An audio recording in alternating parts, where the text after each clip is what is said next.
la noticia con Andrea Bernal.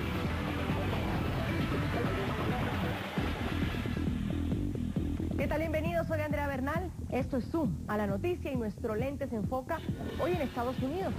Los hechos. Hoy, hace 50 años, fue asesinado John F. Kennedy, el presidente número 35 de la nación norteamericana, quien trascendió en la historia por diferentes factores polémicos, sin embargo, entre ellos su corto pero enérgico gobierno y los misterios que rondan las verdaderas causas de la muerte de este carismático líder. Hay un debate, porque tras 5 décadas de incertidumbres, existen críticos que aseguran que John F. Kennedy no fue ese gran presidente que ha plasmado los libros de historia. Indican que sus 2 años de gestión no sustentan la admiración que hoy le tienen millones de personas y aseguran que la razón por la que Kennedy se volvió un mito fue por su prematura muerte envuelta en una serie de misterios. Sin embargo, para otros, el primer gobernante católico de Estados Unidos es un emblema nacional por su fuerte lucha en contra del régimen de los Castro y por sus habilidades para frenar la guerra nuclear en los años 60.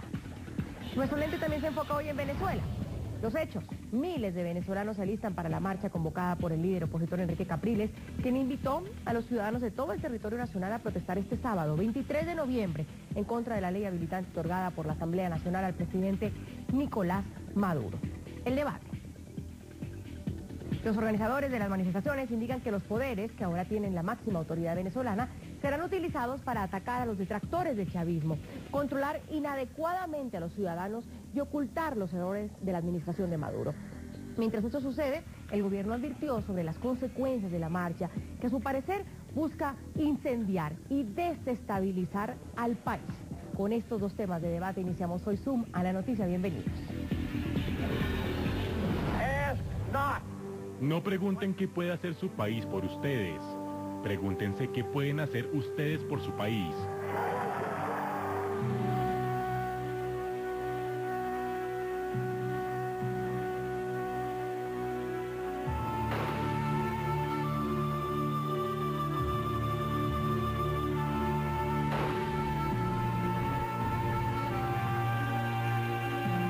President Kennedy died at 1 p.m. Central Standard Time.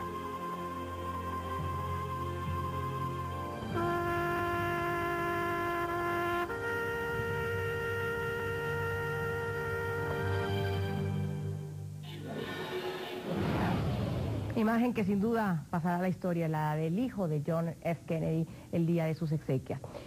John F. Kennedy llegó al poder el 20 de enero de 1961. Durante su administración se llevó a cabo la invasión de Bahía de Cochinos, una operación militar en la que cubanos exiliados, entrenados y dirigidos por la CIA, intentaron invadir la isla. También durante su gobierno se registró la crisis de los misiles que involucró a Washington, a La Habana y a Moscú, después de que Estados Unidos descubriera bases de misiles nucleares soviéticos en Cuba. Entre estos, algunos de sus logros. Se cumplen 50 años de un trágico día que aún obsesiona a los Estados Unidos. John Fitzgerald Kennedy recibió un disparo en la cabeza mientras su caravana desfilaba por las calles de Dallas, Texas. Kennedy solo pasó 1037 días en el principal cargo de la nación, antes que Lee Harvey Oswald lograra concretar el tiro que acabó con su vida y con las esperanzas de una nación.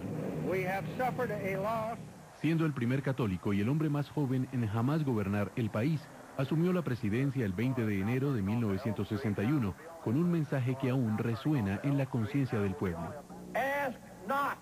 No pregunten qué puede hacer su país por ustedes. Pregúntense qué pueden hacer ustedes por su país. Fue el encargado de plantar un sueño en la mente de los estadounidenses. Creo que esta nación debe comprometerse a alcanzar el objetivo antes de que esta década termine, de posar a un hombre en la luna y devolverlo salvo a la tierra. Su principal revés, la fallida maniobra en Bahía Cochinos en abril de 1961, un intento de invasión a la Cuba de Fidel Castro, que generó el efecto contrario al deseado. El país socialista tomó fuerza y recibió apoyo internacional. En la última semana, evidencia inequívoca ha establecido que una serie de emplazamientos de misiles ofensivos está en preparación en esa isla prisionera. El mundo estuvo en vilo del 15 al 28 de octubre de 1962 ante la clara posibilidad de que se desatara un infierno nuclear con la llamada crisis de los misiles cubanos. Soviéticos habían instalado 42 misiles con ojivas nucleares en la isla. Al ver a su nación amenazada por los misiles rusos en Cuba, el 22 de octubre Kennedy endureció las restricciones a la isla que hasta hoy se mantienen en pie. Su figura juvenil, el glamour de su esposa Jackie, su voluntad para optar por la vía diplomática para enfrentarse al enemigo, la imagen de un pequeño hijo despidiéndose del ataúd de su padre con un gesto militar. Son todas imágenes tatuadas en la historia de los Estados Unidos. El día cuando la tragedia llegó a tocar la puerta del presidente número 35 de la nación más poderosa de la Tierra. Vamos a entrar a debatir este tema. Saludo desde Miami, Florida, Félix Rodríguez, exagente de la CIA, quien conoció personalmente a John F. Kennedy. Desde Gijón, España, está con nosotros Mauricio Schwartz, él es periodista del diario El Correo de Bilbao y escritor. Señores, gracias por acompañarnos. Bienvenidos aquí a Suma la Noticia para todo el continente americano. Señor Rodríguez, quisiera empezar con usted. Sin duda hay un gran legado y un gran mito de lo que significa para la historia. 50 años después seguimos hablando de John F. Kennedy, este personaje. ¿Fue realmente ese personaje? ¿Fue realmente ese gran líder, ese gran presidente que los libros de historia plasman? ¿O realmente la muerte, cómo murió, el misterio que hay detrás de ese asesinato, lo llevan a que se convierta en ese mito hoy por hoy? Bienvenido. Yo creo que fue un gran presidente y tuvo una visión futura. Desgraciadamente faltó el apoyo en Playa Girón como presidente joven, mal asesorado, y asumió toda la responsabilidad de eso mismo. Y después trató definitivamente de corregir ese error, y creo que fue lo que lo llevó a que muriera en Dallas ese día, como hoy hace 50 años. Señor Pardo, bienvenido. ¿Usted opina lo mismo? ¿Fue esa gran figura, ese gran presidente? Revivíamos un poco, señor Schwartz, revivíamos un poco los logros de John F. Kennedy, pero 2 años, sin duda, para estar en una presidencia como la de Estados Unidos, ¿es muy poco o es un tiempo adecuado para que un presidente pueda pasar a la historia? Es poco, pero al mismo tiempo lo relevante es lo mucho que hizo en ese breve tiempo. Primero que nada hay que recordar que es el primer presidente que logra ser electo a través de la televisión. Es decir, su imagen física, su atractivo, su carisma, ya se hacen famosos, o se hacen conocidos a través de la televisión en todos Estados Unidos. Lo que hizo es importante en el terreno de los derechos civiles, en el terreno de la Guerra Fría. Es el primer presidente que no fue líder de guerra y que tiene que enfrentar la Guerra Fría con el resultado de la Segunda Guerra Mundial. Y lo que hace por la ciencia, por el programa espacial, lanza la carrera espacial, efectivamente, la carrera hacia la Luna, y todo esto lo consigue en un muy, muy breve tiempo, y además muere antes de que puedan empezarse a notar los errores. Todos los gobernantes tienen una gran luna de miel al principio con sus electores, y al paso del tiempo vienen las decepciones y las promesas incumplidas y demás, que ya no tuvo oportunidad de que le ocurrieran a Kennedy.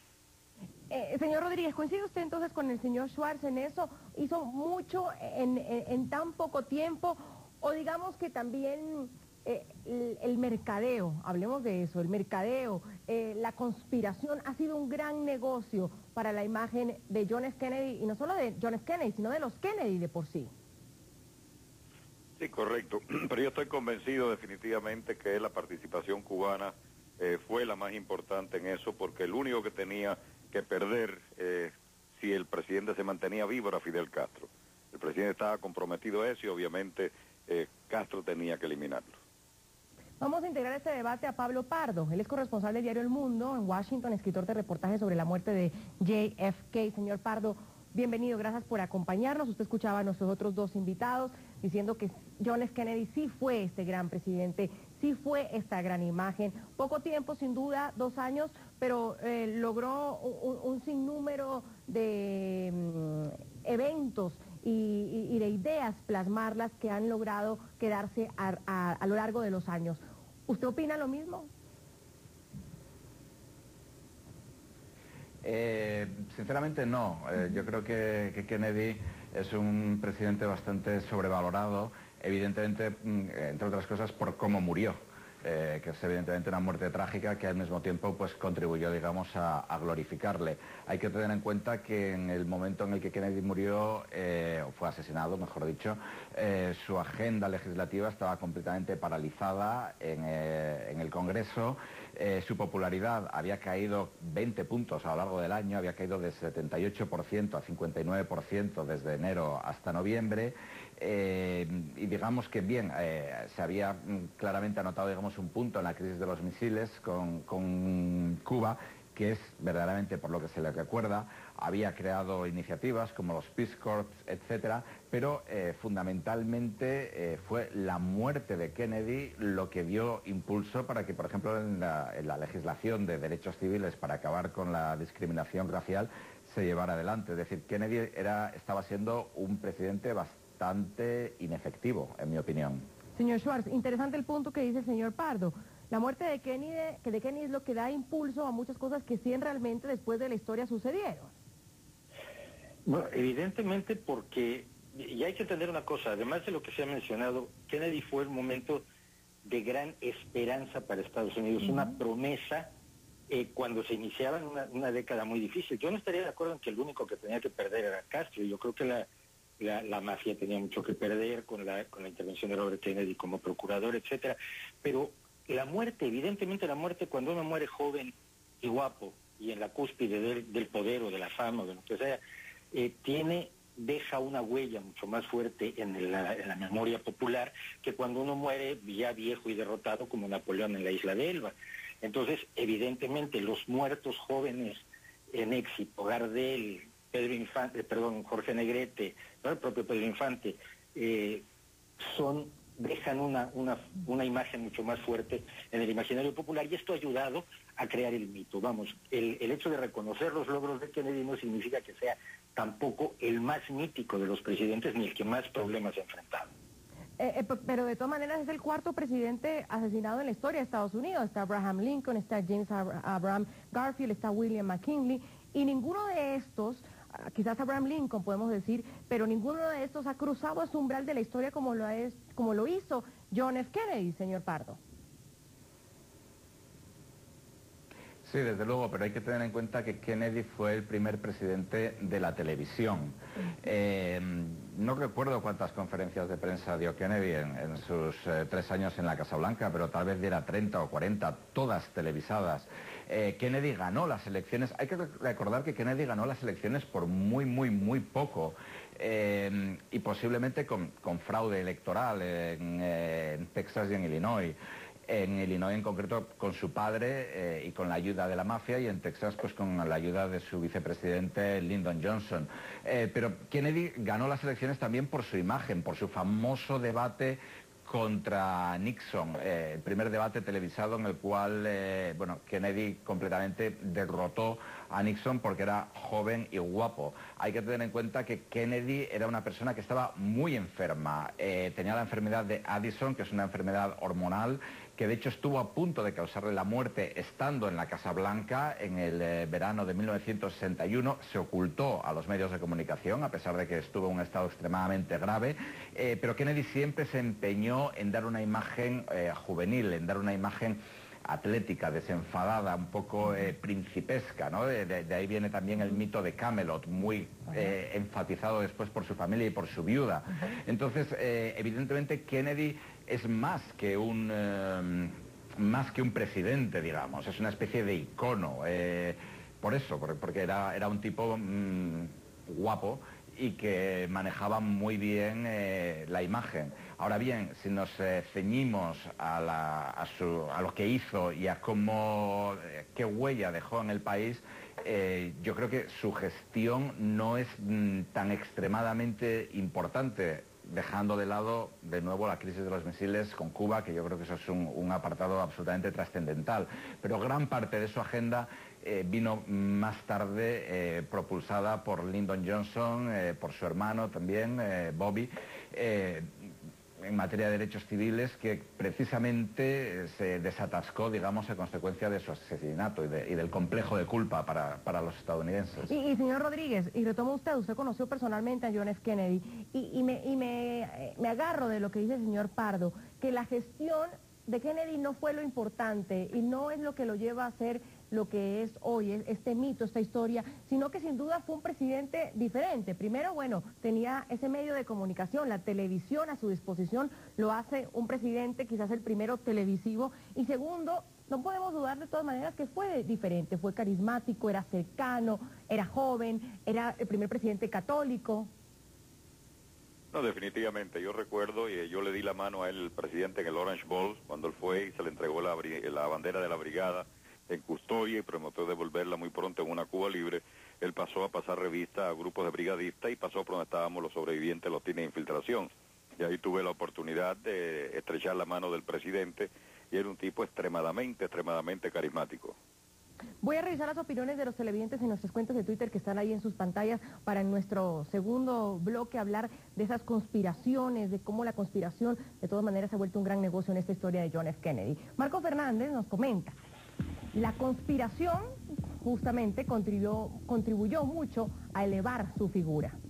Jorge Arturo Saja también nos dice, los logros de Kennedy: impidió la crisis de los misiles cubanos, luchó contra la segregación y no quería una guerra en Vietnam, reconoció el voto latino como importante, tuvo una política para Latinoamérica clara, quiso finalizar la Guerra Fría. Primera pausa y ya volvemos. Ya regresamos con Zoom a la noticia.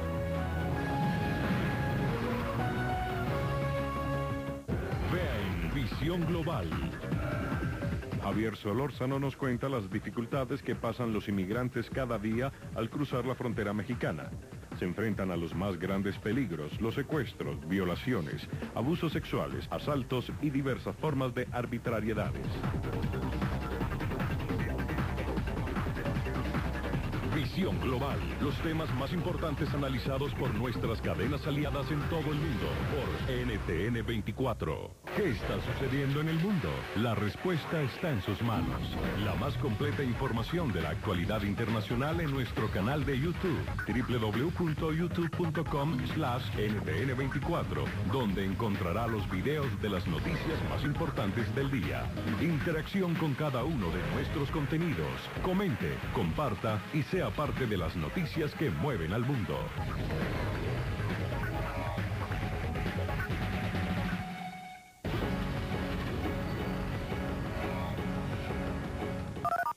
Análisis de Latino para Latino. Es informar sobre los hechos más importantes ocurridos durante la semana y profundizar en las noticias de nuestra región y del mundo.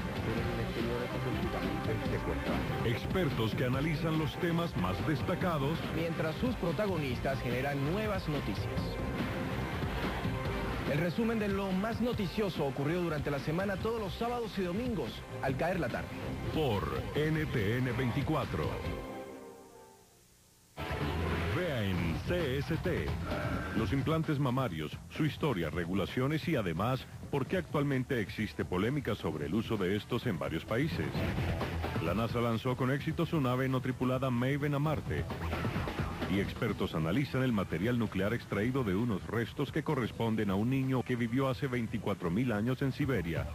CST, las noticias de la ciencia, la salud y la tecnología por NTN 24.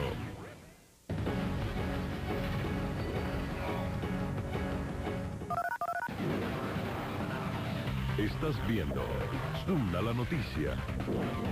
A continuación, el informativo.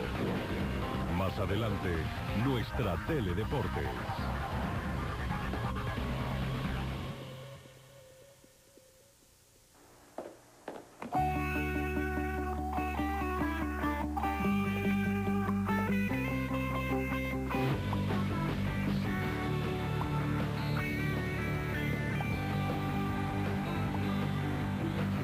Sorpréndete con una nueva forma de lavar.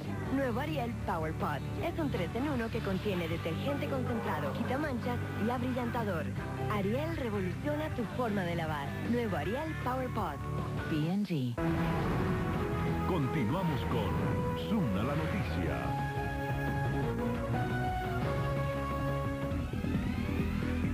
Muchas hipótesis rodean la muerte del presidente estadounidense John F. Kennedy. Han pasado 50 años y aún no se sabe a ciencia cierta quiénes fueron los autores intelectuales de su asesinato. Las sospechas de un complot comenzaron poco después de su muerte. A continuación, algunas de estas teorías que indicarían que el asesinato de Kennedy no fue cometido, como lo dice incluso un informe, el informe Warren, como fue cometido por un solo hombre.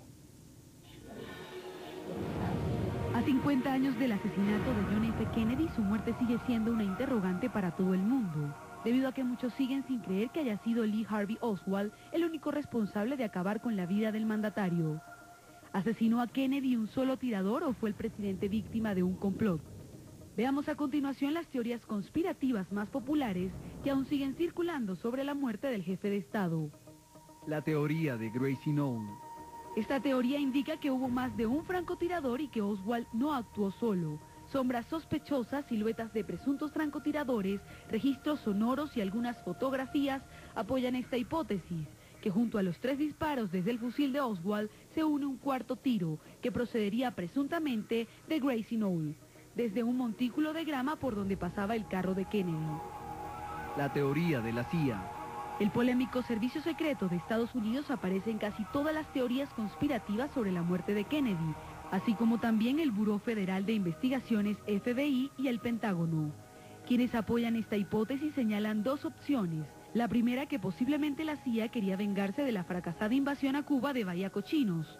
Y la segunda opción, de que la CIA quería responsabilizar de un atentado fallido contra el presidente a Cuba, porque se suponía que debían disparar a Kennedy y fallar, pero no fue así. Otra teoría cubana. En esa época las relaciones entre Estados Unidos y Cuba eran bastante tensas. Por eso hay quienes creen que Fidel Castro ordenó el asesinato de Kennedy. La teoría del KGB. Debido a que la muerte del presidente se produjo en plena Guerra Fría, existe la hipótesis de que el asesinato está detrás de la sombra del servicio secreto soviético KGB. Además, el supuesto culpable, Lee Harvey Oswald, vivió 2 años en la Unión Soviética y se cree que fue encubierto por el KGB para matar a Kennedy. La teoría de la mafia. Esta es la más popular de las teorías. Se piensa que el alto jefe de la mafia estaba irritado con Kennedy por haber ordenado al FBI actuar más firmemente contra el crimen organizado y sus intereses. Además, se especula que Oswald tenía contacto con la mafia. La teoría del presidente Johnson. Lyndon B. Johnson era el vicepresidente de Kennedy y asumió la jefatura de Estado luego de su muerte. Así que se especula que Johnson organizó el asesinato para tomar el poder. Y señor Rodríguez, sin duda, y usted es el experto en un especial de la revista Time, justamente de este mes, se hablan de todos esos presuntos conspiradores. Aquí la tengo, la revista Time dice el momento en que cambió América. Se habla de Oswald, por supuesto, de la extrema derecha, de Lyndon Johnson, su vicepresidente, de la mafia, de la CIA, de Castro. ¿Por qué el asesinato de un presidente de los Estados Unidos, con esta figura que estamos analizando y debatiendo hasta el momento, 50 años después, genera muchas más preguntas que respuestas? Mira, definitivamente que hay muchas personas interesadas en tratar de quitar la verdad de realmente quién asesinó al presidente.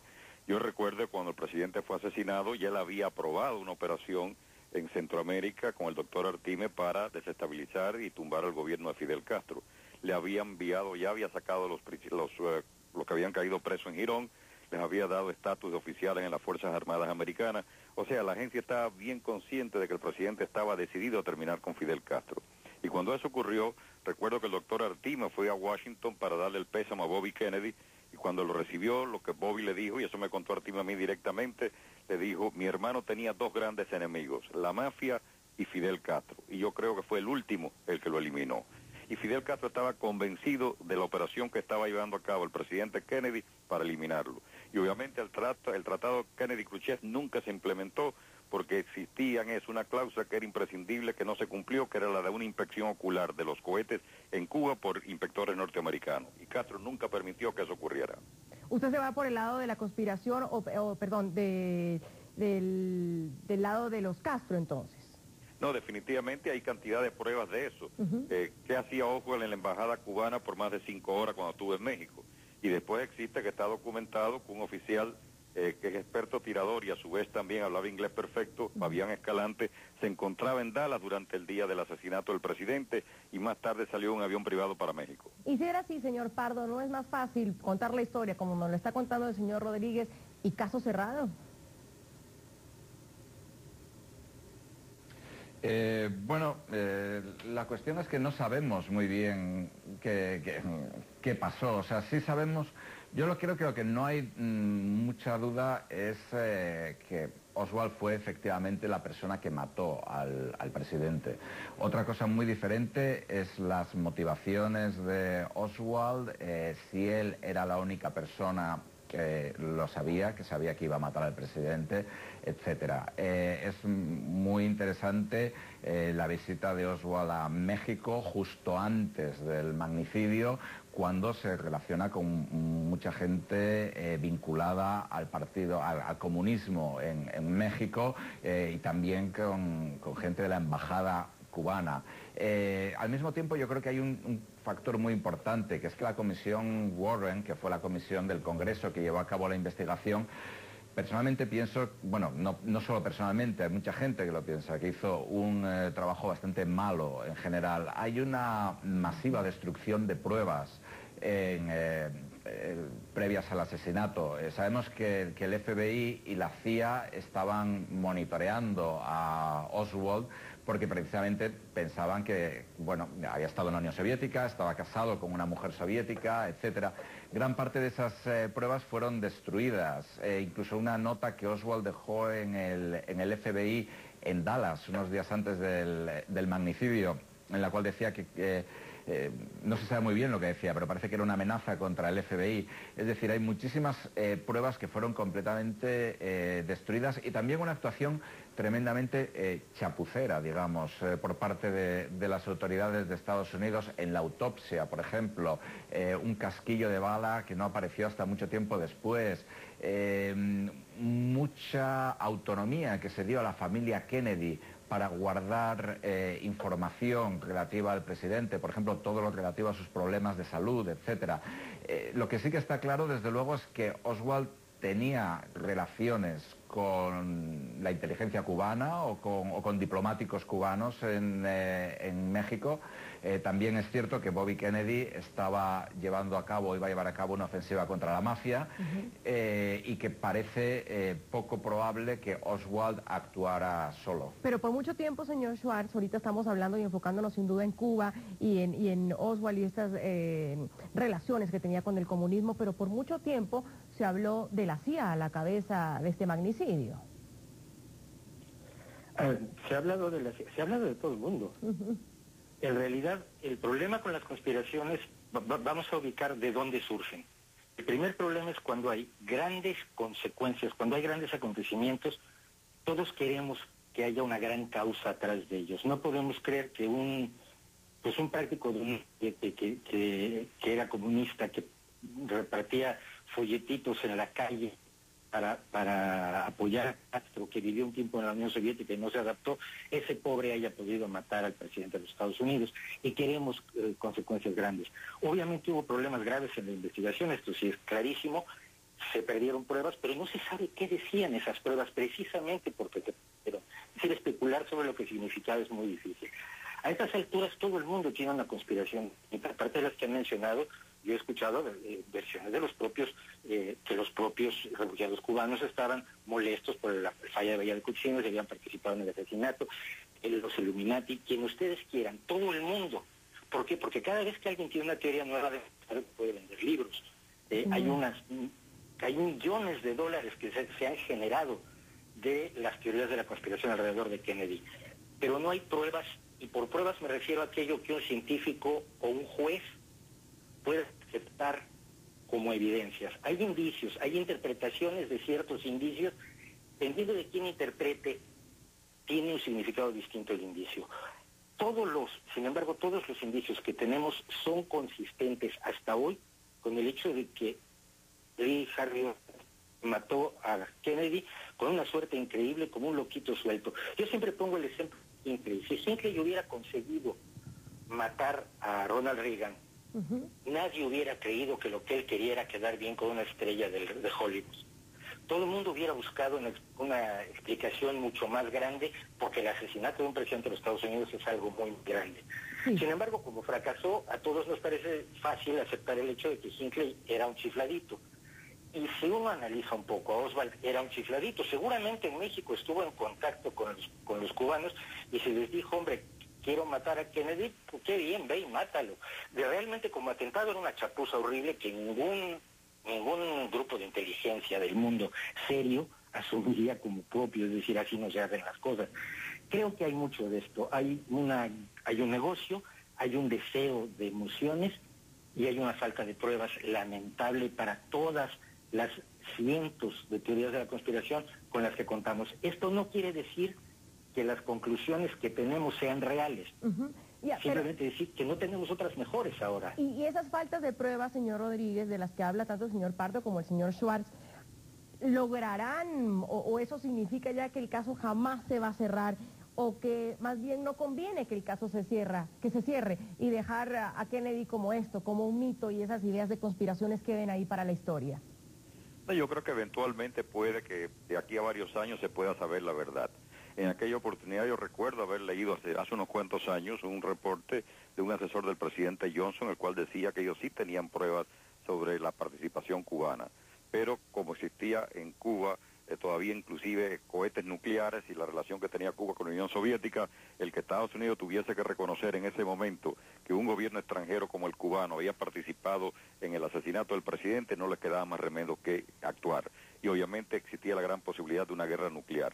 Y que ellos por eso definitivamente que encubrieron la verdad para no tener que invadir Cuba, que los exponía a una tercera guerra mundial. Y sabemos bien que Oswald tuvo contactos en Nuevo Orleans cuando estaba repartiendo propaganda de Cuba, y cuando se entrevistó en Dallas, se entrevistó con este cubano que le acabo de decir, un oficial cubano, y estamos convencidos de que fue el gobierno cubano. Inclusive Castro había dicho en una entrevista en Brasil, que está documentada, que él sabía que el presidente Kennedy lo estaba tratando de eliminar, pero que se cuidara porque la revolución tenía también un brazo muy largo. Señor Pardo, cierro con usted. América, y yo creo que también al hablar de América no estoy hablando de Estados Unidos, sino de América, del continente americano. Sin duda nos hemos preguntado todos por 50 años, ¿qué hubiera pasado si Kennedy no hubiera sido asesinado? En temas como Vietnam, América Latina, Cuba, la misma Unión Soviética, ahora Rusia. ¿Qué hubiera pasado si Kennedy no hubiera sido asesinado?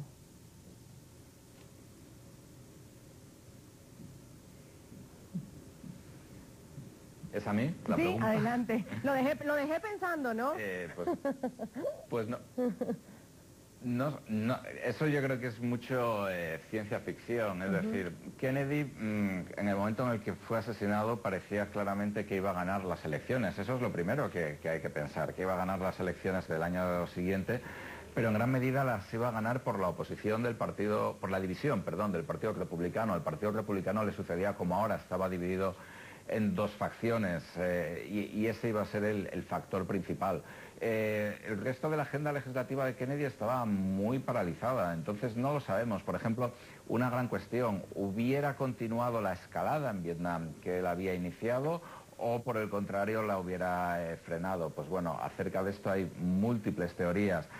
Kennedy en política exterior era un tipo bastante duro, cometió un error catastrófico en Bayaco Chinos, pero después era un tipo bastante duro, con lo cual no sabemos muy bien cómo habrían sido las relaciones con la Unión Soviética. Era también una época en la que la Unión Soviética todavía estaba adaptándose al post-stalinismo, con lo cual, bueno, Khrushchev estaba, pero después iba a venir Brezhnev, Kosygin, es decir, el resto del mundo estaba cambiando muy deprisa. No sabemos lo que hubiera pasado con Kennedy en la Casa Blanca 5 años más. Es bastante probable, sin embargo, que el desmantelamiento del sistema de discriminación racial en Estados Unidos probablemente no se hubiera llevado a cabo, porque ese desmantelamiento, precisamente, el gran impulsor fue, desgraciada y trágicamente, el asesinato del presidente. Y hay un consenso también en que quizás las tropas no se hubieran enviado a Vietnam, de la gente que se pregunta, ¿y si Kennedy no hubiera sido asesinado? Señores, mil gracias por haber estado con nosotros. Realmente les agradezco por este análisis y el debate. Pablo Pardo, corresponsal del diario El Mundo desde nuestros estudios en Washington. Estuvo también con nosotros Mauricio Schwartz.